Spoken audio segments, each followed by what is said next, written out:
बार बार नमोस्तु नमोस्तु नमोस्तु गुरुवर। हे गुरुवर, मैं जो प्रश्न पूछ रही हूँ क्या सही है या नहीं मैं नहीं जानती हूँ, पर आपके जो प्रवचन और आपके जो जिज्ञासा समाधान है उसी से हमने सुना है कि एकल विहारी साधु को आप पनाह नहीं दे। जैसे अभी थोड़े कुछ दिनों पहले छापरा के अंदर दो वो चुलक जी आए थे अलग अलग समय में गाड़ी में बैठकर, तो उस समय भाव नहीं बने कि इनके आपन हाथ चर्या करवावे या नहीं करवावे। अब उसमें क्या है कि एक गाड़ी आई थी हस्तिनापुर से, उसमें त्यागी वृत्तियों के लिए दान के लिए यहाँ पे पैसा इकट्ठा करने आए थे। मन बिल्कुल नहीं किया, पर अपन सोचते कि वृद्ध जो साधु है उनके आहार नहीं होंगे तो क्या वो भूखे मरेंगे, या इस तरह से उन्होंने बताया था। तो समाज द्वारा यहाँ से कलेक्शन किया गया था, उसमें मेरा मन बिल्कुल नहीं था। फिर भी हमने कुछ जैसे बिल्कुल कम राशि से उनको यहाँ से विदा किया, तो क्या वो दान उचित है या नहीं, आप सब मार्गदर्शन करें। मेरे से पूछते हो तो फिर और देने की बात पूछते हो। मैं तो वो साधु हूं कि ऐसे महाराजों के को तो देना नहीं, उनके पास जो है वो भी पार कर दो। उनके पास जो पैसा हो और भी सामान हो उसको उठा के पार कर दो। साधु के यहां चोरी करने में बड़ा पुण्य लगता है, और जो ऐसे महाराजों का माल चुराएगा उसका तो बेड़ा पार पक्का हो गई होगा। इसलिए कदापि नहीं देना चाहिए।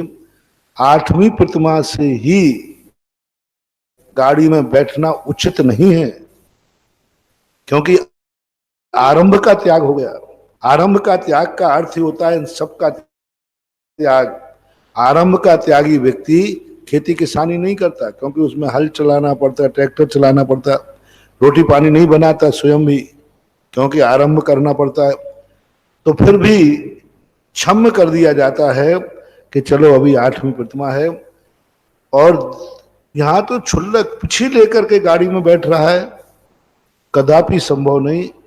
आगम विरुद्ध है, बहुत बड़ी हिंसा है और नहीं बैठना चाहिए। और दान आदि तो क्षुल्लक एलक मुनिराज त्याग किसी को तो चंदा देना ही नहीं। जैसे ही व्यक्ति का पिछी कमंडल देखो, और मैं तो कहता हूं कि सफेद कपड़ा जो पहने हो, ब्रह्मचारी हो ब्रह्मचारिणी हो क्षुल्लक एलक हो, इनको कभी धन नहीं देना। धन देने का अर्थ है कि बहुत बड़ा पाप और दोष लगता है, क्योंकि ये उसको गलत उपयोग करेंगे। हाँ, उनकी आजीविका का उनकी जिंदगी का सवाल है, चौका लगाओ, लेकिन वो गाड़ी घोड़े में बैठते हैं तो वो बिल्कुल गलत है। क्षुल्लक को तो बैठना ही नहीं चाहिए।